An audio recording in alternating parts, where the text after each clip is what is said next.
Hair loss affects millions of men globally, and for decades our options have been limited: minoxidil, finasteride, or ultimately hair transplant. But 2025 has brought some major changes, new development, new mechanism, and a real hope for reversing male pattern baldness. In this video, we will break down what's actually proven, what's still under experiment, and whether we have found cure or not for the male pattern baldness.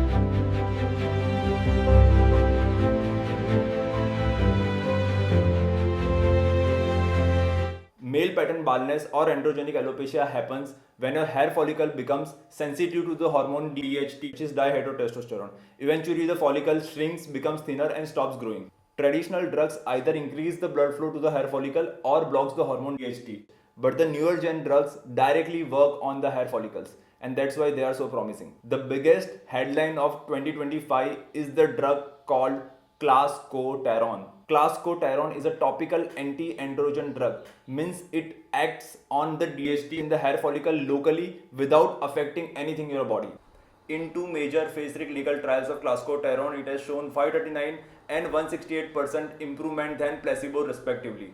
The biggest advantages of Clascoterone is that it doesn't have any systemic side effects, so no sexual side effects like decreased testosterone. The regrowth was visible at around 12 weeks, and the peak regrowth was seen from week 24 to 32. It works on both mild and moderate male pattern baldness and frontal and vertex areas. The side effects were similar to placebo: local irritation, redness, and burning. Clascoterone was already approved for acne at 1% concentration, but now the formulation approved for male pattern baldness is 5%. Apart from Clascoterone, there are some other drugs also under development. One of them is ABS201, which is prolactin receptor antibody. Another one is PP405, which is follicle metabolism activator. And the last one is ET02, which is stem cell signaling modulator. The limitations are the treatment require ongoing use, we don't have long-term data, and the result vary person to person. So the big question, are we close to the cure?